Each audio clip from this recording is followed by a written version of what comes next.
Bonjour à tous, bienvenue sur ASMPsy. Je passe à la vidéo numéro 42 au sujet donc toujours de Blender de A à Z, donc cette série que je suis en train de réaliser.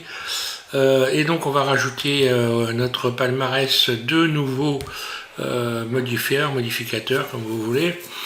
Donc je vous en ai parlé récemment, donc on va voir le modificateur tableau et on va y ajouter un modificateur courbe. Donc voilà, pour on va dire coupler des modificateurs et voir comment on fait des rendus, comment on les valide. On va parler de l'ordre ici de tous les modifieurs ou modificateurs que l'on a accumulés ici. Il faut les valider dans un sens bien particulier. Bon, donc je vais rajouter vous faites comme moi, vous ajoutez un cube. Alors je ferai également, je continuerai à faire suite à ces tutos sur les modificateurs, je continuerai à faire des séries d'exercices. Après avoir fait une vidéo comme celle-là, je vais faire donc un exercice sur ces deux modificateurs. Voilà. Donc alors, ici j'ai rajouté un cube. Donc première des choses, on a dit modificateur, tableau. Donc on la clé plate, ici un clic gauche, et modificateur, tableau, un clic gauche. Voilà, donc qu'est-ce qui s'est passé? On voit que je viens de rajouter en fait un cube et qui correspond au nombre qu'on voit ici, là. Voilà. Donc vous allez voir, après on a plusieurs possibilités ici, mais pour l'instant on va voir nombre fixe. Donc là je peux rajouter un certain nombre, autant que je veux d'ailleurs. Bon, attention, parce que plus l'objet est lourd, évidemment, plus on multiplie un objet lourd, plus on met du poids et plus on risque de s'emmener à bugger. Donc voilà. Donc ça dépend un peu de chacun et de sa machine. Voilà. Donc bon, à partir de là, je pourrais dire, par exemple, je vais appliquer, pourquoi pas, allez, on va faire cette expérience, je vais faire appliquer et on va regarder ce qui s'est passé. Donc voilà, ok, j'ai mon objet, je l'attrape, il est entier, hein.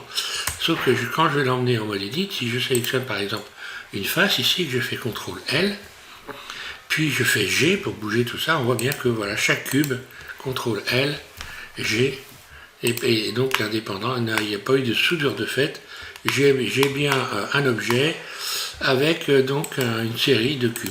Voilà. Donc c'est pas forcément ce qu'on veut, on veut peut-être multiplier les objets, mais qu'ils soient reliés les uns entre eux, de manière à ne faire qu'un seul objet. Je vais revenir en arrière, donc CTRL Z, Z, j'appuie sur continu, sur CTRL en continu, voilà, jusqu'à temps que je retrouve ici mon tableau. Donc pour fusionner nos objets, la solution elle est simple, il suffit de cocher ici, fusionner, et puis donc là on a une distance de fusion, c'est-à-dire que à chaque fois que les cubes ou les objets, peu importe quel qu'il soit, se rapprochent de 0,01 mètre, ils vont se fusionner par le vertice le plus proche, ou l'arête la plus proche, ou la face la plus proche. Donc là on a ici, ça permet de fusionner quand on va donc par exemple courber des objets, fusionner le premier objet au dernier objet de la liste. Voilà. Des copies, copie c'est des copies, chaque fois on copie un objet, voilà. Donc maintenant si je fais appliquer, on va aller voir ce que ça donne. Voilà, je fais appliquer et je vais en mode edit, je vais regarder mon objet. Alors là, si je sélectionne une face, je fais CTRL L, on voit bien que j'ai sélectionné l'objet entièrement. Maintenant, on va voir quels peuvent être les problèmes quand on fait ça. Parce qu'il ne faut jamais oublier qu'on risque de faire des faces internes quand on utilise cette façon de procéder.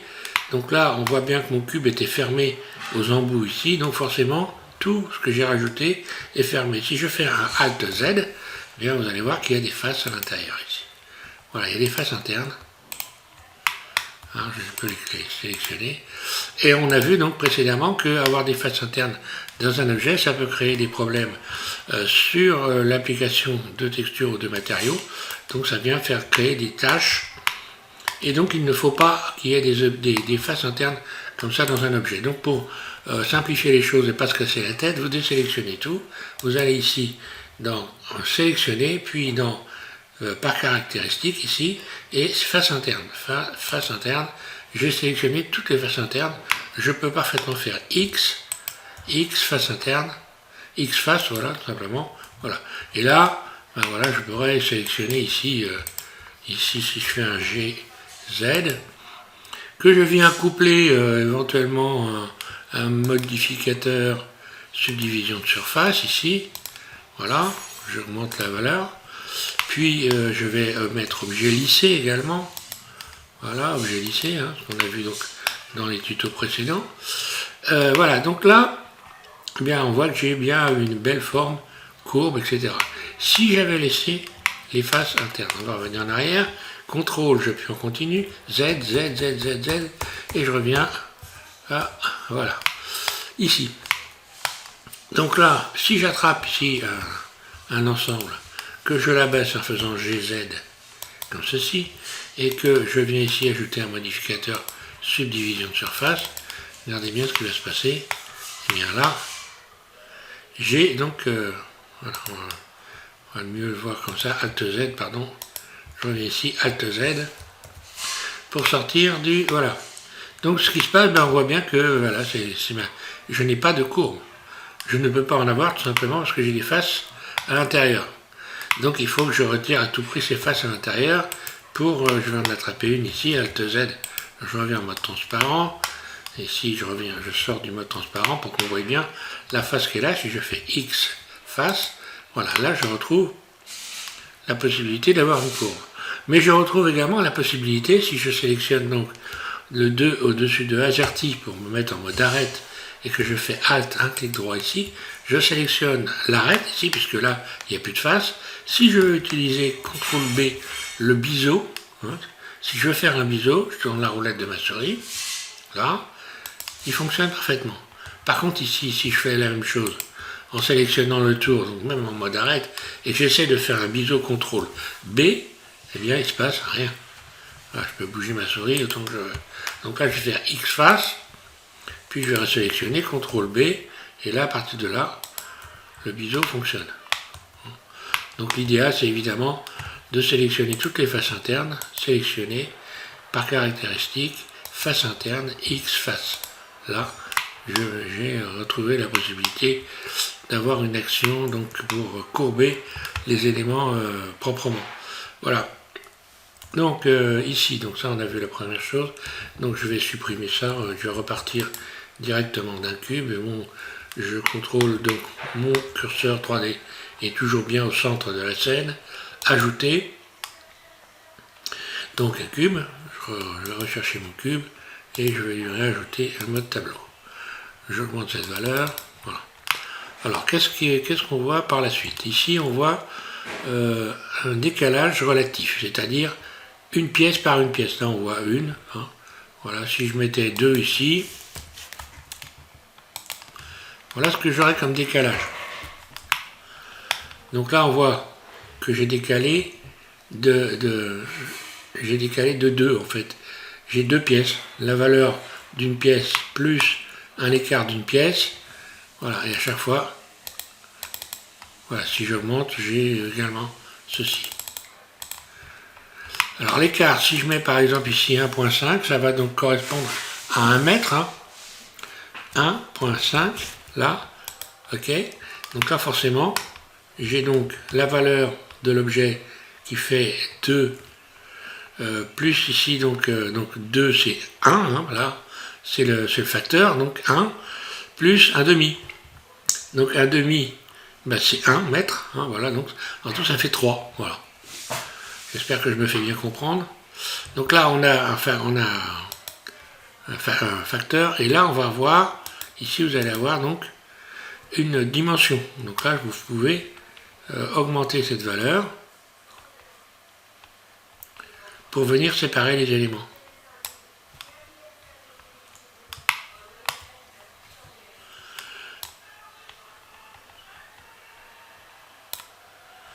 Donc là, si je mets 5 mètres par exemple, on va faire cette expérience, je vais mettre 5. 5 mètres, donc ça me fait donc 2 mètres plus 3 mètres d'écart. En tout, ça fait bien 5 mètres. il faut compter à chaque fois la valeur de l'objet. La valeur de l'objet qui fait partie de l'écartement. Hein. Voilà. Donc là, si je mets par exemple 2 mètres, 2 mètres, voilà, je vais avoir donc aucun écart, parce que de toute façon, puisque ici, mon cube fait 2 mètres. Donc voilà. Donc j'ai aucun écart.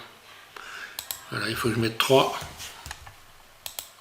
pour avoir un écart de 2 plus 1. Donc j'espère que je me fais bien comprendre. Si je mettais par exemple, si je mettais 1 mètre, donc là je réduis, on va regarder ce que ça donne au rendu. Hein.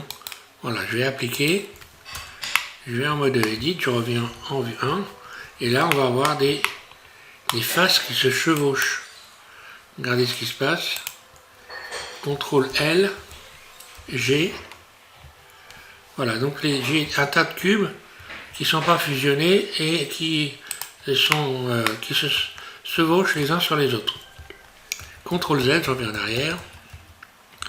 Donc là, on parle bien de décalage. Donc attention à générer soit un décalage, soit 0 décalage. Donc ici, on peut également fusionner.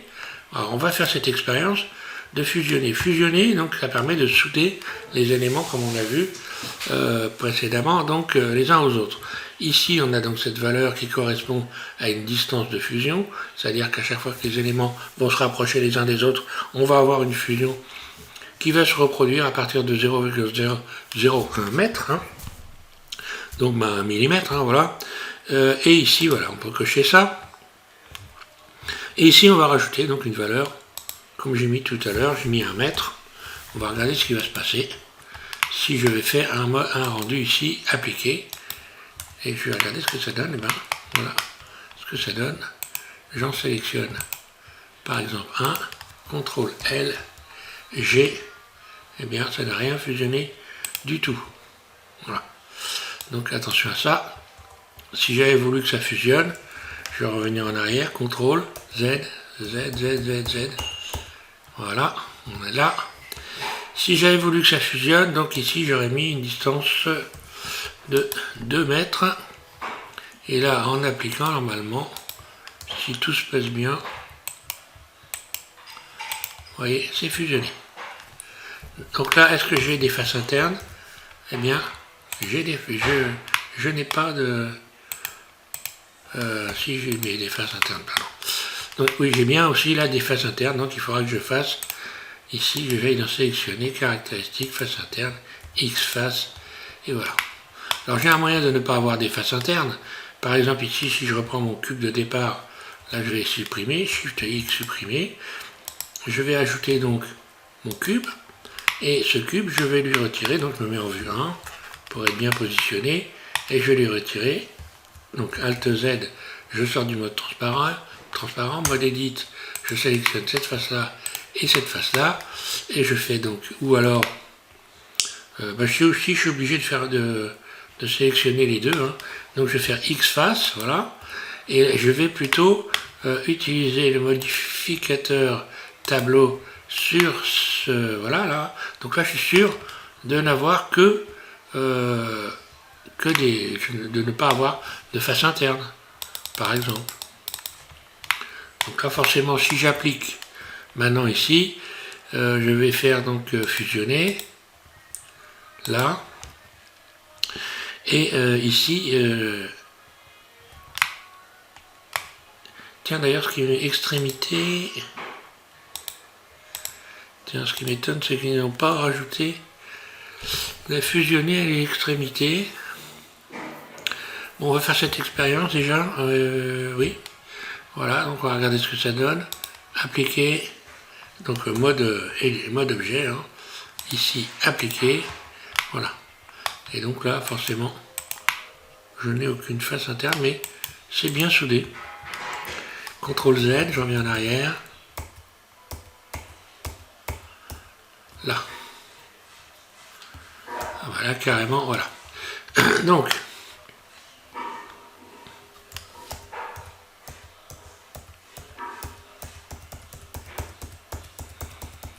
non. Voyons. Voilà, je suis revenu donc. Alors bon, tout ça c'est valable sur tous les axes. Hein.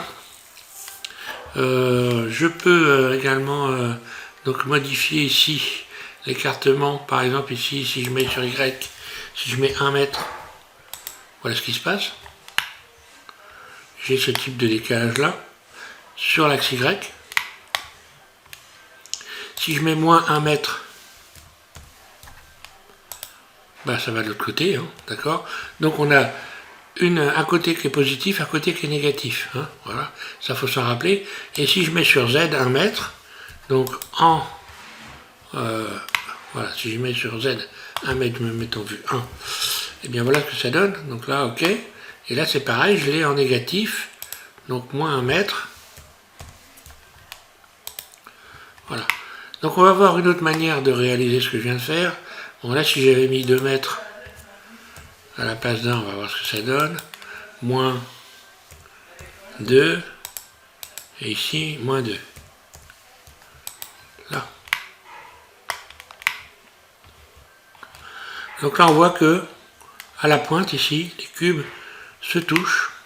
Donc si je laisse sélectionner par exemple ici, voilà la fusion, hein, et que je fais appliquer, ben, on va voir que normalement, si tout se passe bien, en mode edit, voilà, les éléments sont soudés.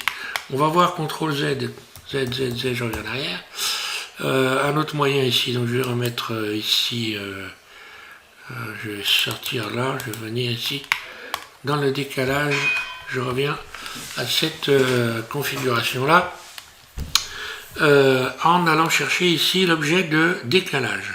Donc vous cochez ici, objet de décalage, vous ouvrez cette petite fenêtre, et vous allez donc en mode objet, on est en mode objet, vous allez rajouter un empty. Donc ici, sélectionnez axe plein empty, n'est-ce pas?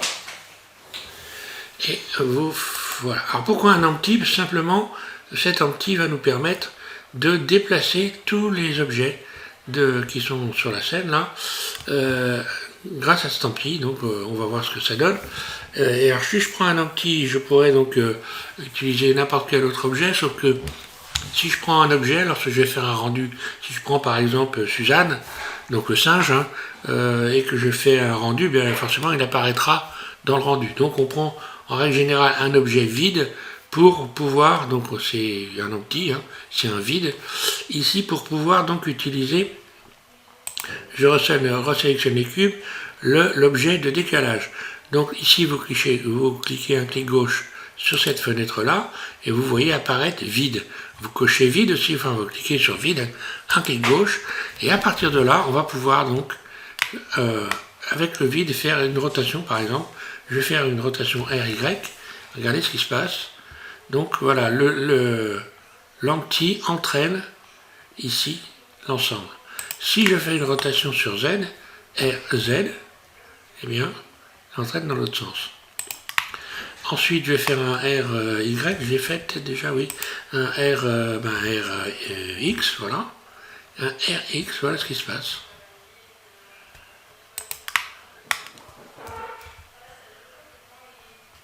Alors, ce qui est amusant, c'est que on peut utiliser cet empty pour faire une animation, par exemple. Donc là, je reviens sélectionner l'empty ici. Voilà, à partir de là, je vais sélectionner l'empty, hein. Donc ça fonctionne toujours, hein. Si je fais un RX, voilà, on voit que ça tourne, hein, d'accord. Par contre, le cube, lui, le premier cube ne tourne pas. Voilà. Donc je vais faire un RY, voilà. Donc on voit que ça fonctionne, et un RZ, là. Donc je peux parfaitement programmer une animation maintenant. Donc voilà, j'ai sélectionné le vide. Pour aller plus vite, hein, moi je sélectionne ici l'enregistrement, plus une poignée, ici voilà, un clic sur la flèche, puis ici par exemple, je vais faire une rotation RZ, là, puis là je vais faire une rotation RY, là, puis là je vais revenir faire une rotation RX, là, puis voilà, puis RY, par exemple, voilà, peu importe, et voilà ce que j'obtiens. Si j'enclenche la lecture, j'ai créé une animation. Donc voilà, si je veux accélérer l'ensemble, donc on imagine qu'on peut faire beaucoup de choses avec cette petite animation. Si je resserre tout ça en faisant une surface ici, je pose mon curseur de souris ici, je fais S, et je ramène comme ceci vers la gauche mon curseur, puis G, je replace ça au début, puis Shift D, je duplique, Shift D, Shift D, et je déplace, regardez ce qui va se passer. Donc là ça va aller très vite forcément. Je réduis ici la zone, et voilà. Donc à chacun de voir comment on peut s'amuser avec ça, on peut faire énormément de choses avec ça. D'ailleurs on fera, vous verrez, la même chose, mais avec des objets qui sont liés les uns aux autres, avec les bones, hein. On utilisera les bones puisque plus tard je vais vous faire une démonstration. Évidemment on va passer donc aux bones puisque il s'agit de travailler sur tous les tableaux de Blender. Donc pour la suite de cette série. Donc on travaillera sur les bones et on pourra faire des animations aussi. Alors, où c'est que j'en suis là? Ok, donc j'ai utilisé un vide. Je peux toujours modifier ici donc les valeurs. Hein. Je peux modifier les valeurs, je peux modifier le nombre. Et vous voyez que dans l'animation, ça n'a rien changé. Je veux dire, l'animation existe toujours. Si je mets, j'en mets des, voilà, l'animation est toujours existante. Sauf qu'elle prend un peu une autre tournure, parce que j'ai rajouté des éléments. Hein.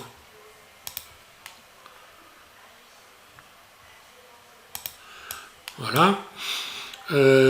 Alors, autant là et dans les décalages, ben, c'est la même chose. Donc là, j'ai mis un nombre. Si je change ici, que je modifie, je vais ajuster la longueur. Par exemple, ajuster la longueur. Je peux modifier cette valeur-là. Ici, je mets un écart 1. Pardon. Erreur. Voilà. Si je mets un écart 1, voilà, donc là, 1, ben, j'ai aucun écart, mais regardez ce qui se passe. Voilà. Les cubes sont attachés les uns aux autres, hein, donc, mais par contre, on voit bien qu'ils sont bien distincts les uns des autres. Hein. Voilà. Donc là, ils sont indépendants des uns des autres. Hein, voilà. Et donc forcément, pas attachés, puisque c'est pas possible. Voilà, automatiquement, ils ne peuvent pas être soudés. Voilà, je pense que là, avec ça, j'ai développé...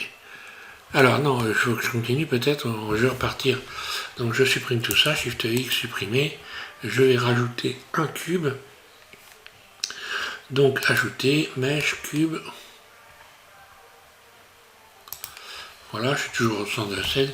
Vue 1. Voilà. Alors, je reviens avec mon modificateur tableau. Et donc ici, on va voir comment on peut donc utiliser une courbe pour venir ici ajuster à la courbe. On a vu ajuster la longueur, donc ajuster la longueur, c'est à partir de cette fenêtre-là. Je peux donc ajuster la longueur à partir de cette fenêtre, hein, là. Ou alors, je peux donc, par exemple, ici, ajuster la longueur. Voilà, donc là, je vais me remettre à 0, là. Et je vais chercher un cercle de Bézier, ici. Cercle de Bézier, là. Et comme je vous l'ai annoncé, on va utiliser ce cercle de Bézier, je me mets en vide dessus, je vais l'agrandir, donc je passe en mode Edit, on le voit, il est là en dessous. Hein. Puis surface S, je l'agrandis, là. Donc vous faites comme moi, hein. Vous restez en vue dessus, et on repasse donc ici dans le mode objet, voilà, une fois qu'on l'a agrandi, et je vais faire en sorte que mon cube que je sélectionne, donc un clic droit sur le cube, un clic droit sur le cube, donc je disais, oui, je vais regarder si je suis bien... Et donc on va ajouter, on va coupler donc notre modificateur ici tableau avec un nouveau modificateur que vous allez rajouter ici. Vous allez donc ajouter modificateur et courbe. Là. Courbe. Un clic gauche. Courbe, ça veut dire que l'on va faire en sorte que le cube ici vienne se positionner sur la courbe de Bézier. Et donc pour ça, il suffit d'aller la sélectionner. Une fois qu'on a fait ça, ici, on va donc on clique un clic gauche dans cette fenêtre et on sélectionne cercle de Bézier. Donc ce qu'on voit, eh bien c'est le cube qui est venu se positionner sur le cercle et vous voyez qu'il a changé de forme parce que grosso modo voilà il s'est mis en fuseau en fait, j'ai envie de dire, pour donc s'adapter à la courbe ici. Donc forcément si j'augmente la longueur, eh bien voilà ce qui va se passer. Voilà. Et là, il ne faut pas se tromper, ça ne va pas se souder. Voilà. Donc là, on va voir pour la soudure, pour faire individuellement autrement, pour avoir une soudure. Donc ici, j'ai donc ajusté à la longueur. Donc ici, si je mets donc ici 0, voilà. Ok. Je vais mettre ici donc maintenant ajuster à la courbe. Un clic gauche.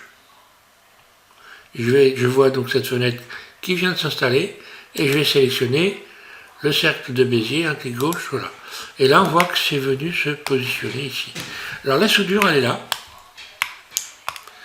Ajuster à la courbe. Mais on voit que la soudure, il n'y a rien du tout qui s'est fait. Hein. Voilà, si je mets fusionner, ben, ça ne fusionnera rien du tout. Hein. Parce que tout simplement, les cubes, la dimension des cubes ne peut pas correspondre à la longueur de la courbe. Donc j'ai plusieurs solutions. Je pourrais par exemple modifier la surface du cube en faisant S comme ça. S, je monte la surface du cube. J'appuie sur Shift tout doucement et je viens ici rapprocher les éléments. Hein. J'ai augmenté la surface du cube et puis venir les rapprocher avec un petit coup de chance. Éventuellement, ils vont peut-être pouvoir se souder si j'augmente un peu cette valeur-là. Hein. Mais normalement, je ne pense pas. On va faire cette expérience donc appliquée ici. Hein. Appliquer, voilà. Et lorsque je vais appliquer également la courbe de Bézier, voilà, ici je viens, vous voyez, ça ne s'est pas soudé. Donc c'est... alors là, je vais supprimer, enlever l'enregistrement, ça sera mieux. Shift X, X, supprimer l'image clé, voilà. Je reviens en arrière, CTRL Z. Voilà, je reviens en arrière, je réapplique, voilà. Donc bon, voilà, ça ne s'est pas ajusté précisément parce que ça n'est pas possible, ça dépend. Après, j'ai la possibilité également de sélectionner par exemple le cercle de Bézier et de modifier sa surface S. Si je modifie sa surface, voilà ce qui se passe, regardez.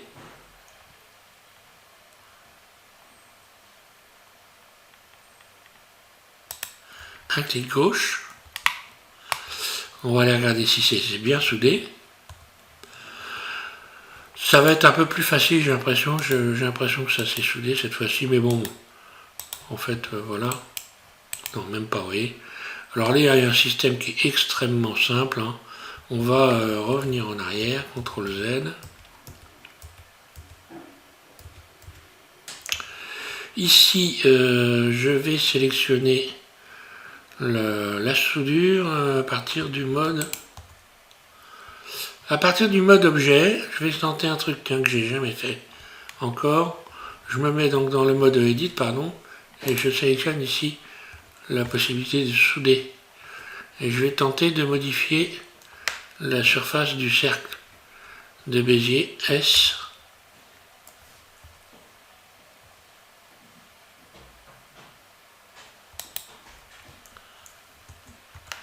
Oui, donc après il y a un truc qui est simple. Hein. On applique. Voilà, je vais appliquer, voilà. Appliquer, donc dans l'ordre. Toujours le premier en haut. Hein. Faut commencer par le haut. C'est toujours suivre l'ordre. Et ici, je vais me mettre en mode donc Edit. Et je vais modifier l'option ici. Voilà, je vais augmenter cette valeur de manière à venir souder les éléments ici. Et normalement, alors il faut que je sélectionne les deux évidemment.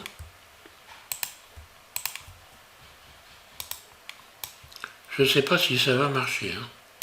Il faut que je déplace l'ensemble. Et oui, des faces. Je vais plutôt sélectionner les faces, Alt Z. Vue 3. Je sélectionne ça.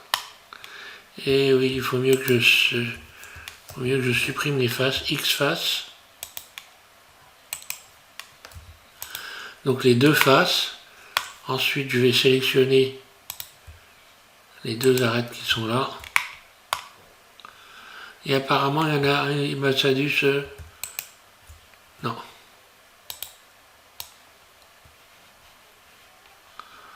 J'augmente cette valeur. Et je fais un G pour déplacer l'ensemble ici, voilà.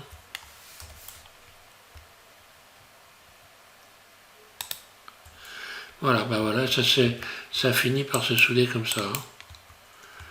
Donc là c'est bien soudé, il n'y a pas de problème. Alors, je vais supprimer ici cette clé X, supprimer la clé, voilà. Donc, je reviens en arrière, CTRL Z, bah voilà, évidemment la clé, hop, CTRL Z, Z, Z, Z, Z.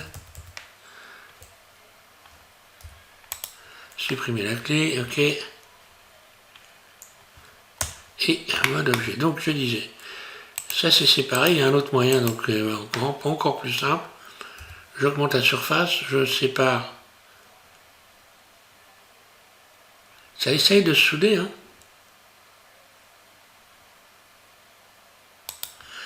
Voilà, là ça vient de se mettre comme ça, mais le problème, c'est que ça n'est pas soudé.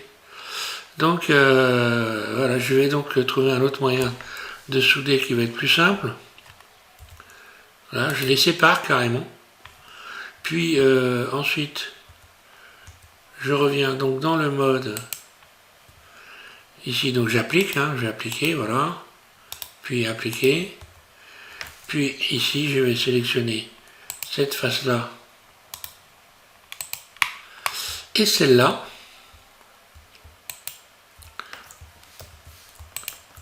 Puis je vais aller, alors ici dans, je peux aller donc dans arrête, non pas dans arrête, dans face. Dans face, je vais utiliser donc non, c'est dans arrête, oui, dans arrête. Alors dans arrête, je vais utiliser relier les boucles. Là, donc là j'ai fermé, pas de problème, là ça s'est fermé. Et maintenant je désélectionne tout, je vais aller sélectionner les faces internes. Donc voilà, toujours pareil, face interne, X face. Voilà, et là, donc pas de problème. Voilà, sauf que si je voulais avoir par exemple tout la même... voilà, ici je peux sélectionner cette arête là. Double G, la faire glisser, hein. Voilà, pour venir équilibrer. Ou alors j'ai toujours la possibilité de sélectionner ici. Ah bah non, d'abord ça, puis celle qui est de l'autre côté là. Si je fais donc dans Loop Tool, je vais chercher espace ici. Donc je viens de régler les espaces de tous les espaces ici. Puis ensuite, cette boucle là et celle-là, pareil, je vais faire espace. Voilà, donc voilà. Et là, à partir de là, tous les écarts sont les mêmes. Bon, ça me permet de vous faire voir que la boîte à outils Loop Tool, que je retrouve ici, moi, parce qu'elle est dans mon menu des favoris, mais que vous pouvez retrouver en cliquant sur W, là, et vous avez ici Loop Tool, là. Et cette boîte-là, évidemment, on fait énormément de choses avec cette boîte-là, voilà. CTRL Z, je reviens en arrière. Je continue. Voilà, donc on voit que c'est pas... si on veut vraiment relier les choses, c'est pas forcément très évident. D'ailleurs, je ne comprends pas... il me semble que dans les versions antérieures, j'avais donc... vraiment la possibilité de souder, de fusionner correctement. Là, je vois que apparemment, c'est pas c'est pas d'une très grande simplicité. Bon, enfin, peu importe. Alors, on a vu là, c'est bon. Je regarde ici. Ça, on a vu tout ça. Ben voilà, ajusté à la courbe. Donc, peu importe la courbe. Hein. Ici, j'ai mis une courbe de Bézier. Je vais supprimer la courbe. Donc, forcément, si je supprime celle-là et que je mets à la place un chemin, par exemple, donc ça, faut penser à ça. Hein. Si je mets un chemin, là, mon chemin, je vais faire une surface sur SX, je l'agrandis. Et si je fais maintenant ajuster à la courbe en allant chercher le chemin, voilà. Alors, qu'est-ce qui s'est passé? Ben, ça n'a tenu compte que d'un côté ici, mais par contre, si je fais appliquer ici,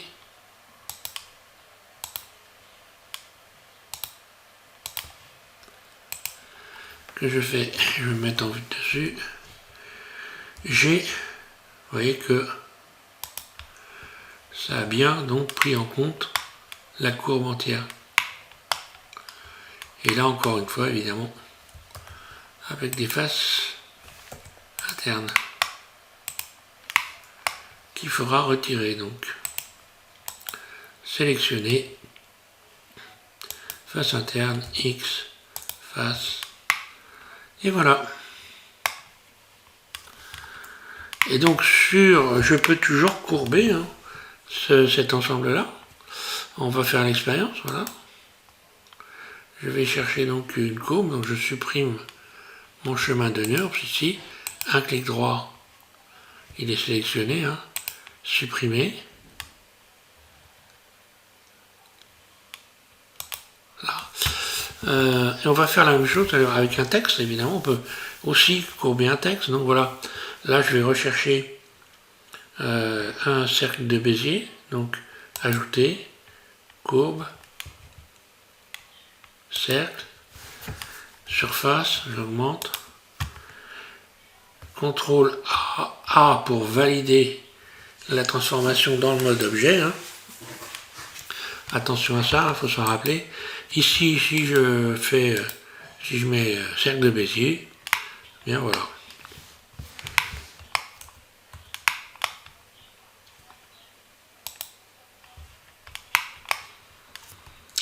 Alors, oui, j'avais pourtant validé. CTRL A, toute transformation, mode edit, surface.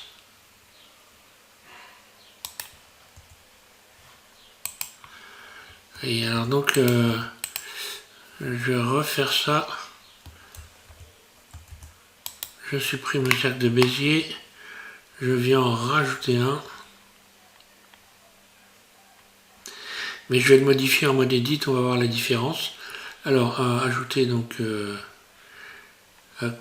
courbe, cercle, mode edit, surface, donc S. Là, je reviens dans le mode objet, je sélectionne, cercle de Bézier, voilà. Donc le problème, vous voyez, ce qui s'est passé, c'est que tout simplement, j'avais transformé mon cercle de Bézier dans le mode objet. Et ça crée un problème. Maintenant, si je modifie sa surface, ben voilà ce qui se passe. S.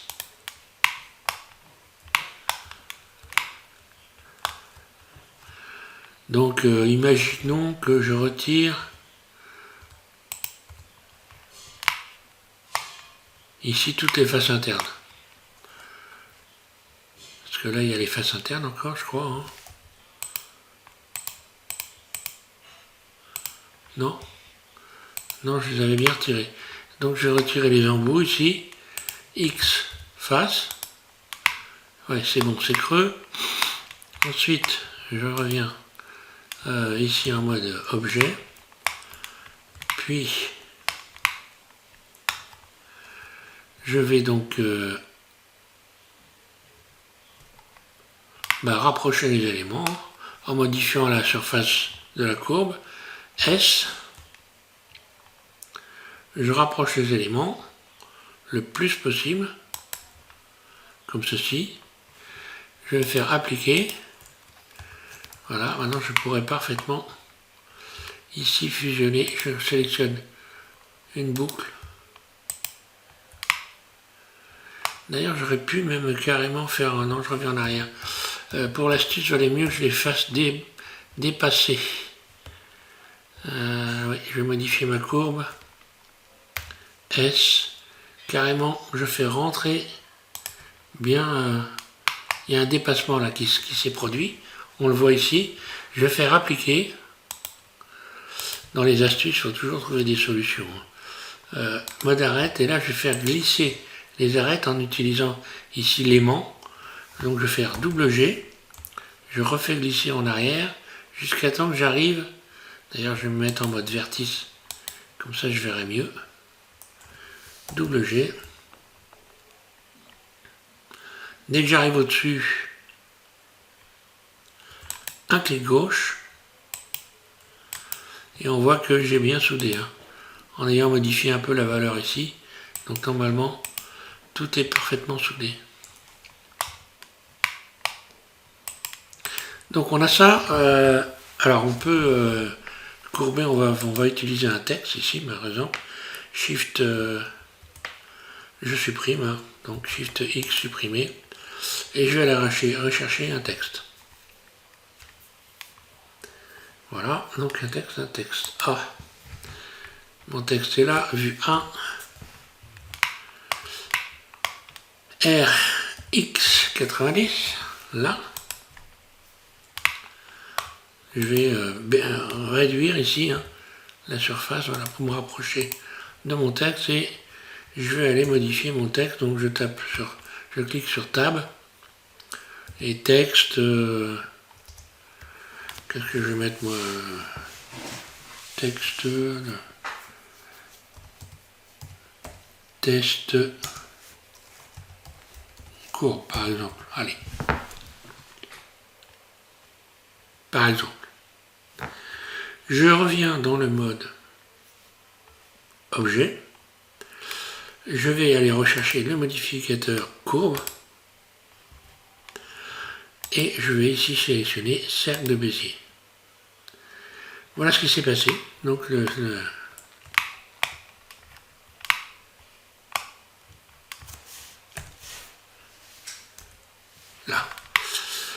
Donc j'ai cliqué tout simplement sur la barre slash de mon pavé numérique pour recentrer l'ensemble.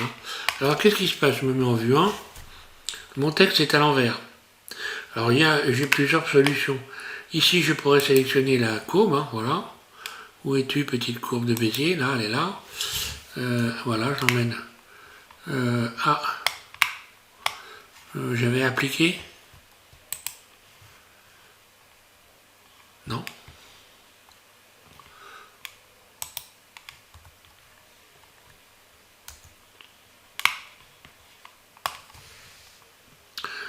Où est passé mon cercle de Bézier? Alt H. Ah oui, je suis bête. Quand on appuie sur la barre slash du pavé numérique, on cache les éléments qui sont sélectionnés. Hein. Donc si je clique sur le texte, barre slash, voilà, on voit que le cercle de Bézier, lui, il s'est caché. Donc si je sélectionne le cercle de Bézier, tout ce qui n'est pas, tout ce qu'il y a autour se cache. Le texte, voilà, barre slash au-dessus du... Donc c'est évidemment quand on a beaucoup d'objets, hein, on voit l'intérêt. Alors, je disais, ici on a ce cercle de Bézier, on a vu donc précédemment que le cercle de Bézier avait un sens, une direction. On va les rajouter ici, dans cette fenêtre, les normales, elles sont sélectionnées, c'est bon. Ah bah c'est un chemin. Hein. Donc je vais renverser le chemin, par exemple, segment inversé. Inverser la direction. Et vous voyez ce qui se passe, le texte est venu se remettre à l'endroit. J'avais cette première possibilité-là. CTRL Z, je reviens en arrière. Ou alors, je sélectionne le texte. Ici, la poignée de transformation. Je me mets en vue 1. le carré rouge ici, je clique dessus, un clic gauche, et de redimensionner ici, à la place de 1, je mets -1. C'est un peu plus long, j'ai une autre façon de faire. Bah, comme ça, voilà. Et là, j'ai remis mon texte à l'endroit. Voilà. Si je sélectionnais ici le cercle de Bézier, puis que j'allais ici, donc, dans le mode Edit, modifier, inverser la direction, ici, évidemment, il faudrait peut-être que je le sélectionne, n'est-ce pas? Voilà. Mode, donc, Edit. A, je sélectionne et inverser la direction. Voilà, et mon texte. Voilà, c'est comme ça que ça va le plus vite. Alors, si je modifie la taille du cercle S, on voit que voilà, le texte, comme ceci. Si j'avais laissé le texte à plat, par exemple, je vais refaire RX-90, vu de dessus. Voilà ce qui se passe, j'ai mon texte qui est courbé, mais comme de cette manière-là. Hein.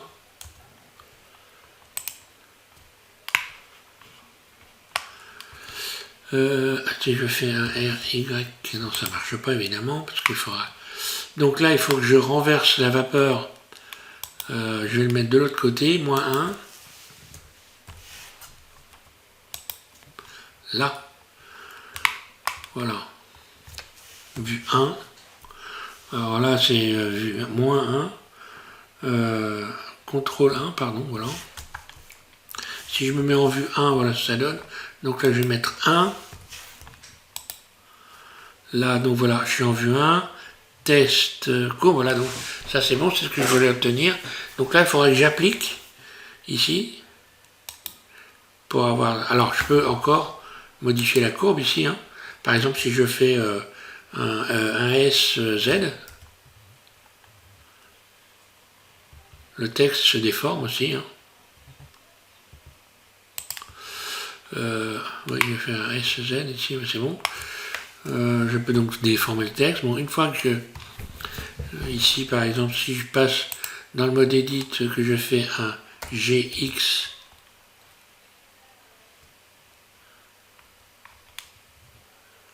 on voit que je peux encore déformer le texte. Enfin, voilà.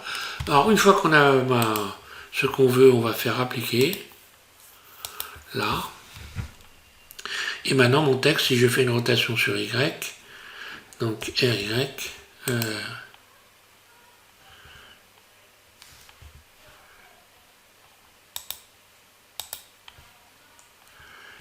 tiens, pourquoi il ne s'applique pas? Petit contretemps. Je réfléchis. Ah oui, ça ne risque pas de marcher parce que on ne peut pas appliquer ce modificateur-là sur un texte qui est donc constitué de courbes de Bézier. Donc il faut transformer ce texte en allant donc, donc moi je fais ici en mèche. Hein. Donc vous l'avez ici, autrement vous l'avez. Donc je crois que ajouter, mais il en doit l'avoir dans cette liste là.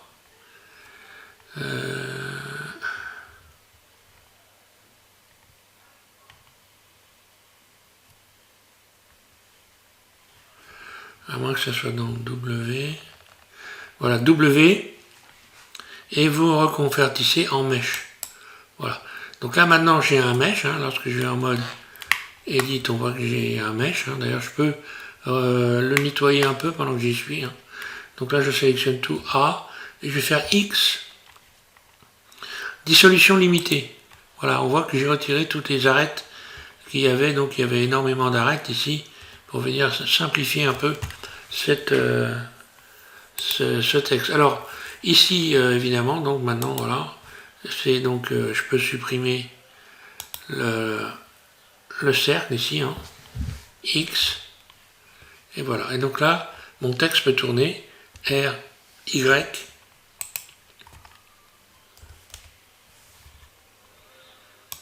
Et voilà comment j'ai courbé un texte.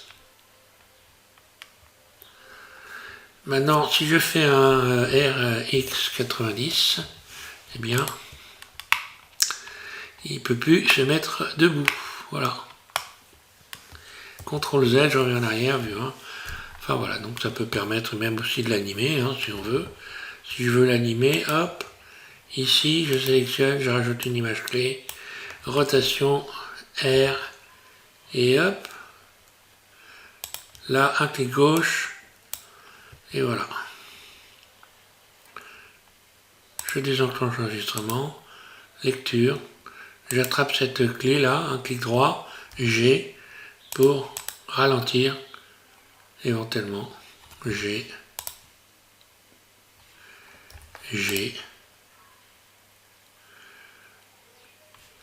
et j'augmente la fin, si je veux faire tourner un texte doucement. Voilà, enfin bon, peu importe. Donc voilà, donc je vais m'arrêter là, et puis on va s'amuser à courber, à faire donc un nouveau tuto avec des exercices, toujours pareil. Et voilà, on va s'amuser, donc je vais vous proposer donc une suite d'exercices, enfin une suite, un exercice, un ensemble d'exercices pour travailler ces deux modificateurs, donc que je rappelle, modificateur tableau et courbe. Voilà. Merci à tous de suivre SM6, bon courage. Commencez à essayer de vous entraîner à courber des objets, à travailler sur ces deux modificateurs. Et puis je vous invite à continuer à regarder la prochaine vidéo. Voilà, merci à tous.